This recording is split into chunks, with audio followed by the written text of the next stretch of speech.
Hello everyone, welcome back to my channel. आज हम continue करेंगे ग्रेड 8 का चैप्टर कोल एंड पेट्रोलियम। आज हम इसका टॉपिक पढ़ने वाले हैं coal. Now the question is what is coal?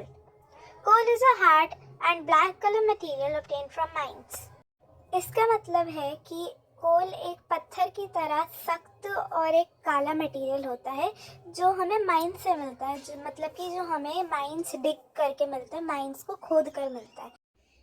India में कोल माइंस जो मेनली लोकेटेड है वो है झारखंड में, उड़ीसा में, मध्य प्रदेश में और वेस्ट बंगाल में। This is a coal mine. अब हम बात करेंगे यूजेस ऑफ कोल के बारे में।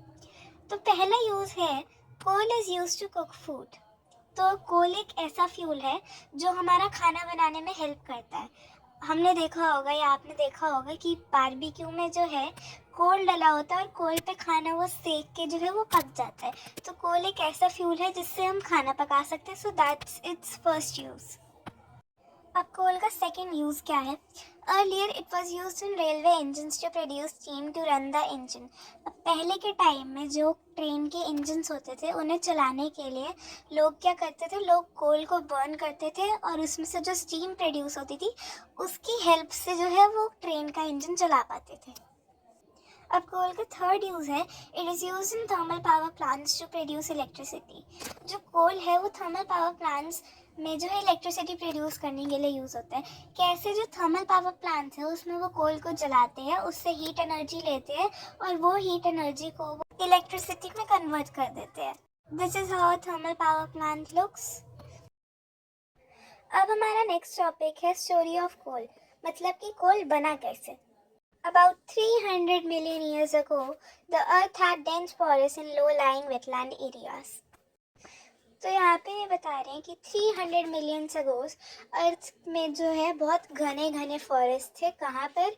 लो लाइंग वेटलैंड एरियाज में। वेटलैंड एरियाज क्या होता है? जहाँ पे जो सॉइल है वो वाटर से कवर रहता है या फिर सॉइल की सरफेस के पास वाटर रहता है। Due to natural processes like flooding, these forests got buried under the soil.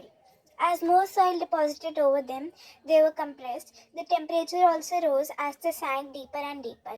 अब क्या हुआ, इन जो भी फॉरेस्ट थे इनमें जो बड़े बड़े पेड़ थे, छोटे छोटे पौधे थे, ये सब जो है ये नेचुरल प्रोसेसेस की जैसे, यानी कि फ्लडिंग, जब बाढ़ आई तो ये सारे जो है ये गिरते चले गए और ये धीरे धीरे over a long period of time ये जो है ये सॉइल के अंदर धंसते गए। जो पूरा सॉइल था उसके नीचे ये दब गए और धीरे धीरे धीरे करके वो नीचे नीचे नीचे जाते रहे। अब अर्थ के मिडल में जो है वो वहाँ पे टेम्परेचर हाई होता है, इसलिए जो है टेम्परेचर भी बढ़ता जा रहा था और उनके ऊपर और सॉइल डिपॉजिट हो रही थी तो उनके ऊपर प्रेशर भी बढ़ता जा रहा था। अब इनका टेम्परेचर और इनका जो प्रेशर था ये बढ़ता ही गया। तो इन हाई प्रेशर और हाई टेम्परेचर के अंदर जो है ये जो डेड प्लांट्स और ट्रीज थे ये धीरे धीरे करके over a long period of time ये कोल में कन्वर्ट हो गए। As coal mainly contains carbon, the slow process of conversion of dead vegetation into coal is called carbonization. अब क्योंकि कोल मेनली कार्बन का कंसिस्ट करता है इसलिए जो ये स्लो प्रोसेस होता है जिसमें डेड ट्रीज एंड प्लांट्स कोल में कन्वर्ट होते हैं ओवर मिलियंस ऑफ ईयर्स, मतलब एक बहुत लंबे टाइम के बाद और एक बहुत स्लो प्रोसेस के बाद जब ये डेड प्लांट्स कन्वर्ट होते हैं कोल के अंदर, उस प्रोसेस को हम बोलते हैं कार्बनाइजेशन। और जैसे कि हमें पता है कि फॉसिल फ्यूल्स क्या होते हैं, फॉसिल फ्यूल्स वो सब्सटेंस होते हैं जो डेड प्लांट्स एंड एनिमल्स के रिमेन से बने होते हैं और हमारा कोल जो है वो डेड प्लांट्स के रिमेन से बना होता है, इसलिए कोल हमारा एक फॉसिल फ्यूल भी होता है। When heated in air, coal burns and produces mainly carbon dioxide. इसका मतलब जब हम कोल को एयर के प्रेजेंस में बर्न करते हैं तो वो mainly carbon dioxide gas produce करता है। Coal is processed in industry to get some useful products such as coke, coal tar and coal gas. कोल को इंडस्ट्री में प्रोसेस करा जाता है, उससे बहुत सारे यूजफुल प्रोडक्ट्स मिलते हैं हमें, जैसे कि कोक, कोल तार एंड कोल गैस। अब हमारे पास 3 क्वेश्चंस है। पहला ये कि हमें ये पता है कि अगर हम कोल को एयर की प्रेजेंस में हीट करें तो वो हमें कार्बन डाइऑक्साइड देती है, लेकिन व्हाट इफ़ अगर हम कोल को एब्सेंस ऑफ एयर में हीट करें, मतलब कि जब एयर ना हो उसके अराउंड तब उसे हीट करें तो क्या होगा? नेक्स्ट क्वेश्चन इज कि इंडस्ट्रीज में ऐसा कौन सा प्रोसेस होता है, क्या प्रोसेस होता है कि हमें कोल के यूजफुल प्रोडक्ट्स मिलते हैं। And the third question is कि ये कोल गैस, कोल तार, कोक, ये सब क्या होता है। इन सब के आंसर अब हम पढ़ेंगे। अब हमारा टॉपिक है destructive distillation of coal. What is destructive distillation of coal? The process of heating coal in the absence of air is called destructive distillation of कोल.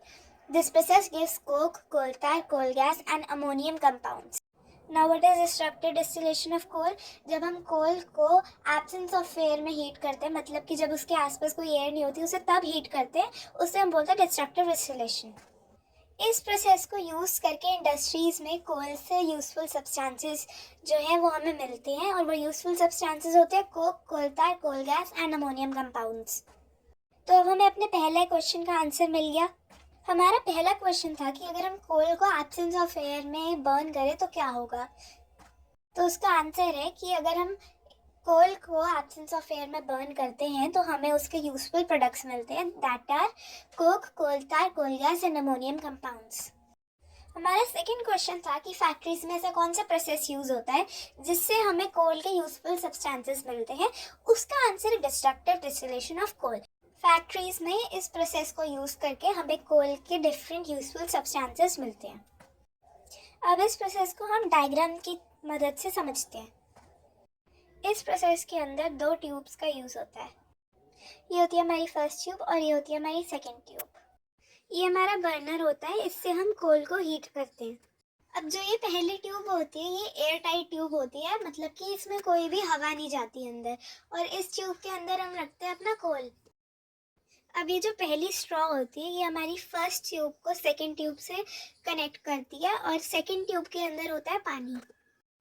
अब जब ये हमारे पहली टेस्ट ट्यूब में जब वो हमारा कोल बर्न हो रहा होता है तो उसमें से जब जो कोल तार बनती है वो जाके उस पानी वाली टेस्ट ट्यूब में जो है गिर जाती है, और उस कोल तार के साथ साथ उसमें कुछ अमोनियम कंपाउंड्स भी होते हैं. अब वो अमोनियम कंपाउंड सेकेंड ट्यूब में जो वाटर प्रेजेंट होता है उस वाटर के साथ मिक्स होकर वो बन जाते हैं हमारे एमोनिकल लिक्विड में.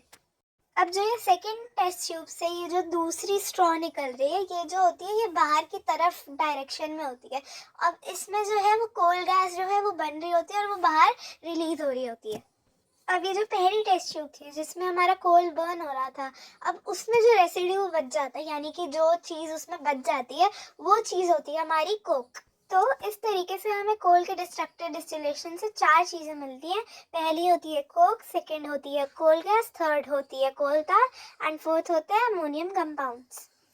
तो अब हमारा टॉपिक है प्रोडक्ट्स ऑफ कोल, यानी कि जो भी प्रोडक्ट्स होते हैं कोल के उसके बारे में हम जानेंगे.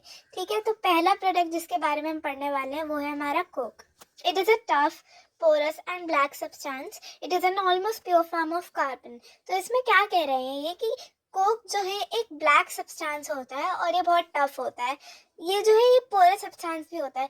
पोरस सब्सटेंस क्या होता है जिसमें ना एक ऐसे सब्सटेंस जिसके अंदर बहुत छोटे छोटे छोटे छोटे से छेद हों और वो अपने थ्रू एयर और वाटर को पास करने के लिए अलाउ करे. ठीक है, नेक्स्ट हमारा है it is an almost pure form of carbon, यानी कि हमें ये तो पता ही है कि कोल जो होता है वो मेनली कंसिस्ट करता है कार्बन का, इसलिए उसके प्रोसेस उसके बनने को प्रोसेस को हम कार्बनाइजेशन बोलते हैं. अब देखो जो कोल होता है उसके भी एकदम अलग अलग अपने टाइप्स होते हैं, और जो कोल जिसमें सबसे ज़्यादा कार्बन होता है उसके हम बोलते हैं एंथ्रासाइट. एंथ्रासाइट में जो कार्बन कंटेंट होता है वो अराउंड 86% टू 92% होता है.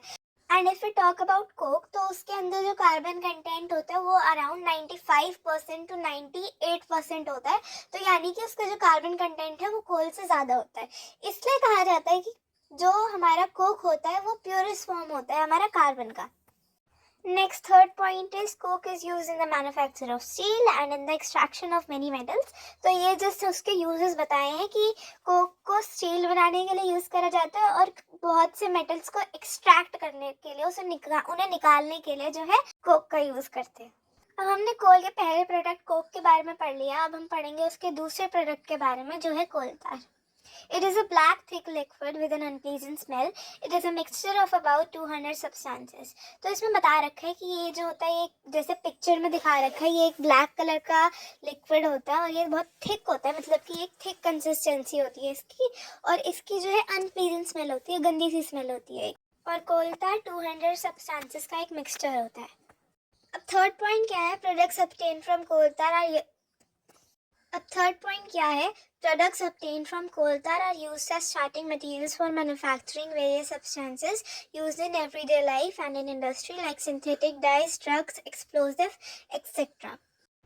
अब यहाँ पे हमें ये बताना चाह रहे हैं कि जो हमारा कोल tar होता है वो हमारे बहुत सी चीज़ों में यूज़ होता है, और उन चीज़ों में ये कोल tar जो होता है ये स्टार्टिंग प्रोडक्ट लिया जाता है, यानी कि ये रॉ मटेरियल होता है। इसको यूज़ करके इससे बहुत सारे और प्रोडक्ट्स बनाते हैं, यानी कि ये रॉ मटेरियल होता है, ये उनके पास प्रेजेंट होता है, इसमें मॉडिफिकेशंस करके जो है वो अपने प्रोडक्ट्स बनाते हैं। ड्रग्स, सिंथेटिक डाइज, एक्सप्लोसिव्स, इन सब में जो है ये एग्जांपल्स है जिसमें कोल tar को रॉ मटेरियल की तरह लिया जाता है। अब हमारा फोर्थ पॉइंट है naphthalene balls used to repel moths and other insects are also obtained from coal tar। इसमें वो कह रहे हैं कि जो नैप्थलीन बॉल्स आपने देखी होंगी वो छोटी छोटी सी होती है वाइट कलर की, बहुत से वॉशरूम के वो सिंक में पड़ी रहती है ताकि वहाँ पे कीड़े ना आए, या फिर कभी कपड़ों के बीच में उनकी पोटली बना के डाल देते हैं ताकि जो है कपड़ों के पास कीड़े ना जमा हो जाएं। ठीक है, तो उसकी जो स्मेल होती है वो एनिमल्स यानी कि मतलब इंसेक्ट्स के लिए जो है वो बुरी होती है, एंड वो उसे हैंडल नहीं कर पाते, तो या तो वो मर जाएंगे, एक्चुअली वो उसके पास ही नहीं आएंगे क्योंकि उन्हें पता है वहाँ पे उनकी डेथ हो सकती है। इसलिए जो है ये नैप्थलीन बॉल्स को बनाने में कोल tar का यूज़ करते हैं। These days, bitumen, a petroleum product, is used in place of coal tar for metalling the roads. इसमें कह रहे हैं कि पहले के टाइम पे जो है कोल tar का यूज़ करा जाता था रोड्स को मेटल करने के लिए। मेटलिंग करना मतलब कि एक लेयर लगा देना नॉर्मल रोड के ऊपर क्रश स्टोन्स की या फिर बिटुमिन की या कोल tar की, ताकि जो है वो लंबे टाइम तक चल सके वो रोड। पहले के टाइम पे कोल tar यूज़ होता था रोड्स को मेटल करने के लिए, लेकिन आजकल की अगर हम बात करें तो बिटुमिन का यूज़ होता है। बिटुमिन एक पेट्रोलियम का प्रोडक्ट होता है। अब जो है हम पढ़ेंगे कोल के थर्ड प्रोडक्ट के बारे में, जो है कोल गैस। तो यहाँ पे कह रहे हैं coal gas is obtained during the process of coal to get coke. तो इसमें ये बोल रहे हैं कि जो प्रोसेस होता है जिसमें हमें कोल से कोक मिलता है, यानी कि जो डिस्ट्रक्टिव डिस्टिलेशन का प्रोसेस होता है, उसी प्रोसेस में हमें कोल गैस मिलती है, विच इज़ वेरी ट्रू। अभी मैंने पढ़ाया था कि जो सेकेंड टेस्ट ट्यूब की दूसरी स्ट्रॉ होती है वो बाहर की तरफ कोल गैस रिलीज कर रही होती है।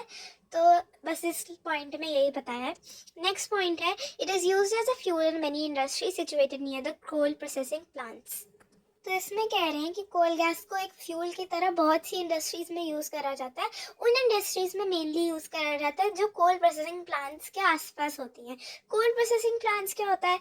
तो कोल प्रोसेसिंग प्लांट्स एक ऐसी फैसिलिटी होती है जहाँ पे कोल की सारी इम्प्योरिटीज़ वगैरह निकालते हैं ताकि उससे हम फर्दर और प्रोडक्ट्स बना सकें। उस जगह को हम बोलते हैं कोल प्रोसेसिंग प्लांट। कोल जो है स्ट्रीट लाइटनिंग के लिए यूज़ करा गया था लंदन में 1810 में, और उसके बाद 10 साल बाद न्यूयॉर्क में यूज़ करा गया था उसे स्ट्रीट लाइटनिंग के लिए 1820 में। तो अब हमने पढ़ा कि पहले के टाइम में उसे लाइटनिंग के लिए यूज़ करा जाता था, लेकिन अगर हम आजकल की बात करें तो वो लाइट के सोर्स की जगह वो ज़्यादा एज ए हीट का सोर्स यूज़ होता है। तो अब हमारा कोल टॉपिक ख़त्म हो चुका है। अब हम अगली वीडियो में पढ़ेंगे पेट्रोलियम के बारे में। तो don't forget to subscribe and like the video. Thanks for watching.